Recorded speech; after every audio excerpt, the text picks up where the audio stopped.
Hello everyone, this is Dinesh, you're watching Learny. Last 2 வீடியோவில் basics பற்றி பார்த்தோம். So இந்த வீக் கர்சிவ் ரைட்டிங்காக நம்மளோட ஹேண்டை எப்படி ஃப்ளெக்சிபிளாக ஆக்குறது, அதாவது நம்மளோட ஃப்ளெக்சிபிலிட்டி இன் ரைட்டிங்னு சொல்லுவாங்க, அந்த ஃப்ளெக்சிபிலிட்டியை எப்படி கொண்டு வர்றது அப்படிங்கிறத பார்க்கலாம். Let's get in to the video.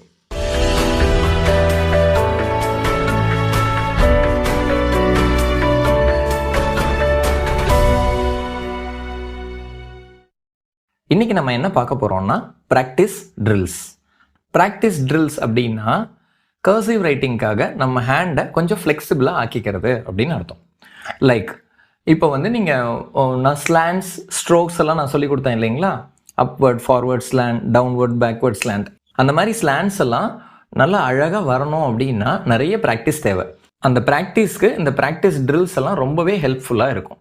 So எப்படின்னு கேட்டிங்கன்னா, நான் சொல்லிக் கொடுத்த ஸ்ட்ரோக்ஸ் எல்லாம் இருக்குது இல்லைங்களா, அந்த ஸ்ட்ரோக்ஸை அப்படியே சும்மா நம்ம ட்ரா பண்ணி பார்க்குறதுக்கு பதிலாக நம்மளோட ஹேண்டை அந்த ஸ்ட்ரோக்ஸுக்கு ஈஸியாக பழக்கப்படுற மாதிரி ட்ரில்ஸ் நான் கொடுப்பேன். ஸோ அந்த ட்ரில்ஸை நீங்கள் ப்ராக்டிஸ் பண்ண உங்களுக்கு ஹேண்ட் ரைட்டிங், அதாவது கர்சிவ் ரைட்டிங் ரொம்பவே ஈஸியாகிடும். ஸ்ட்ரோக்ஸ், ஸ்லாண்ட்ஸ் இது எல்லாமே ரொம்ப ஈஸியாக வரும். ஸோ அதுக்கு இந்த ப்ராக்டிஸ் ட்ரில்ஸ் ரொம்ப ரொம்ப முக்கியம். என்ன மாதிரி ப்ராக்டிஸ் ட்ரில்ஸ் எல்லாம் பண்ண போகிறோம் அப்படிங்கிறத இப்போ பார்க்கலாம். நான் எப்பவுமே சொல்கிற மாதிரி இது ரொம்பவே சிம்பிள் அண்ட் ஈஸி தான். இன்றைக்கி ப்ராக்டிஸ் ட்ரில்லுக்காக நான் ஒரு ஆப்பிள் பிக்சர் எடுத்திருக்கேன். இதை நீங்கள் கூகுள் பண்ணி கூட நீங்கள் எடுத்துக்கலாம். இல்லைன்னா சிம்பிளஸ்ட் வே ஒரு பாக்ஸோ ஒரு ரெக்டாங்கிளோ உங்கள் நோட்டில் வரைஞ்சிக்கோங்க. நான் இங்கே பண்ணுற ட்ரில்ஸை அதில் பண்ணுங்கள், அதுவே போதுமானது. ஸோ இப்போ நான் இந்த ஆப்பிளில் லெஃப்ட் கார்னர்லேருந்து நான் இப்போ லைன்ஸ் ட்ரா பண்ணிட்டே வரேன் பாருங்களேன். நான் இப்போ ஒரு இடத்துல இப்போ ஸ்டார்ட் பண்ணுறேன். இந்த ட்ரில்ஸ் பண்ணும்போது ரொம்பவே முக்கியமான விஷயம் என்னென்னா, ஒன்ஸ் நீங்கள் உங்கள் டிப் பென்சில் தான் நான் யூஸ் பண்ண சொல்லியிருக்கேன் இல்லைங்களா, மைக்ரோ டிப் பென்சில்ஸ், அதை நீங்கள் ஹோல்ட் பண்ணி நீங்கள் இந்த ஆப்பிளோ இல்லை ரெக்டாங்கிளோ ஸ்கொயரோ என்ன மாதிரி பிக்சர் நீங்கள் வச்சுருந்து அதில் ஒன்ஸ் நீங்கள் பெனில் நோட் புக்கில் டச் பண்ணிட்டீங்கன்னா அதிலிருந்து கையை எடுக்காமல் ரிஸ்ட்டு மட்டும்தான் மூவ் ஆகணும். புரியுதுங்களா நான் என்ன சொல்கிறேன்னு? அதாவது அந்த டிப்பு ஒன்ஸ் நோட் புக்கை டச் பண்ணிருச்சு, எழுதும் போது டச் பண்ணது இல்லைங்களா, அந்த மாதிரி டச் பண்ணிருச்சுன்னா அந்த டிப்பு நோட் புக்கில் இருந்து நீங்கள் எடுக்கக்கூடாது. ஃபார் எக்ஸாம்பிள் ஒரு லைன் போட்டுட்டு கையை எடுத்துகிட்டு மறுபடியும் எங்கே ஸ்டார்ட் பண்ணமோ அங்கே லைனை கையை வச்சுட்டு மறுபடியும் இன்னொரு லைன் போடுறது, இந்த மாதிரி பண்ணக்கூடாது. ஒன்ஸ் அதில் நோட் புக்கில் டச் ஆகிடுச்சு, இப்போ என்னென்னா ரிஸ்ட் மட்டும்தான் மூவ் ஆகணும், மேலே கீழே இப்படி ட்ரா பண்ணிட்டே வரணும். இதில் இன்னொரு முக்கியமான விஷயம் என்னென்னா, இந்த லைன்ஸ் எல்லாம் நான் இப்போ உங்களுக்கு டிஜிட்டலாக காமிச்சிருக்கிறதுனால நான் ஸ்டைலஸ் பென் வச்சு தான் நான் இதில் யூஸ் பண்ணேன். அதனால் என்னால் அந்த அளவுக்கு அக்யூரசி கொண்டு வர முடியல. பட் இதோட லைன்ஸ் எல்லாம் அந்த என்ன பிக்சர் நீங்கள் யூஸ் பண்ணுறீங்களோ அந்த பிக்சரை விட்டு வெளியில் போகக்கூடாது, உள்ளேயே தான் இருக்கணும். டச் பண்ணணும், ஆனால் உள்ளேயே தான் இருக்கணும். அந்த லைன்ஸ் எவ்வளோவுக்கு எவ்வளோ நெருக்கமாக இருக்கோ அவ்வளோவுக்கு அவ்வளோ நல்லது.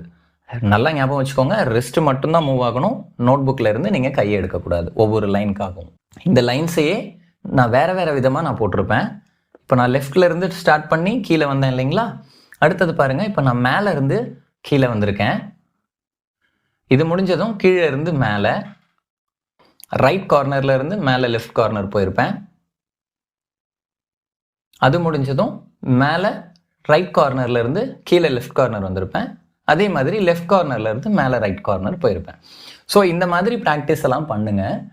ஒன்ஸ் இது முடிஞ்சதுக்கு அப்புறமா இப்போ இந்த நோட் புக்கை பாருங்கள், ஒரு 4 ரூல் நோட் புக் எடுத்துக்கோங்க.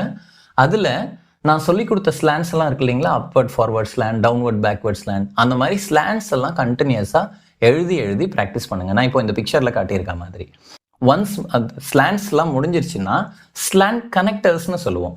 அதாவது நம்ம upward forward slant, downward backward slant, இந்த மாதிரி ஸ்லாண்ட் எல்லாம் போட்டதுக்கப்புறம் 2 ஸ்லாண்ட்டையும் ஜாயின் பண்ணியிருப்போம் இந்த வீடியோவில் நீங்கள் பார்க்குற மாதிரி. ஸோ இது ஸ்லாண்ட் ஜாயினர்ஸ். இந்த மாதிரி ஸ்லாண்ட் ஜாயினர்ஸ் எல்லாம் கொஞ்சம் நீங்கள் அப்படியே ப்ராக்டிஸ் பண்ணுங்கள். இது முடிஞ்சதுக்கப்புறம் லூப்ஸ், இப்போ நான் வீடியோவில் காட்டுறேன் பாருங்கள், இந்த மாதிரி லூப்ஸ் எல்லாம் ப்ராக்டிஸ் பண்ணுங்கள். அதாவது டாப் லூப்ஸும் வரும், பாட்டம் லூப்ஸும் வரும். இந்த 2 லூப்ஸுமே நீங்கள் ப்ராக்டிஸ் பண்ணுங்கள்.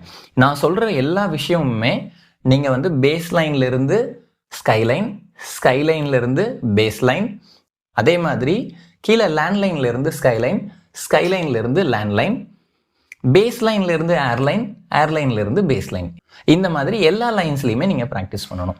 அப்போ தான் உங்களோட ரிஸ்டோட ஃப்ளெக்சிபிலிட்டி ரொம்ப ரொம்ப ஈஸியாக எழுதுகிற அளவுக்கு உங்களுக்கு சப்போர்ட் பண்ணும். ஸோ கர்சிவ் ரைட்டிங் அப்படிங்கிறது ரொம்ப ஈஸி தான், based on the practice drills. நான் முன்னே சொன்ன மாதிரி ப்ராக்டிஸ் கண்டிப்பாக வேணும். இந்த மாதிரி ப்ராக்டிஸ் ட்ரில்ஸ் வந்து உங்களோட ப்ராக்டிஸை வந்து இன்னுமே என்ஹான்ஸ் பண்ணும். இந்த வீடியோ உங்களுக்கு பிடிச்சிருந்ததுன்னா லைக் பண்ணுங்கள், ஷேர் பண்ணுங்கள், கமெண்ட் பண்ணுங்கள் அண்ட் மறக்காமல் சப்ஸ்கிரைப் பண்ணுங்கள். கூடவே பக்கத்தில் இருக்கிற பெல் ஐக்கானையும் சேர்த்து கிளிக் பண்ணுங்கள். அப்போ தான் நான் போடுற வீடியோஸ் உங்களுக்கு உடனுக்குடன் நோட்டிஃபிகேஷனில் காட்டும். அடுத்த வீடியோவில் சந்திக்கிறேன். நன்றி, வணக்கம்.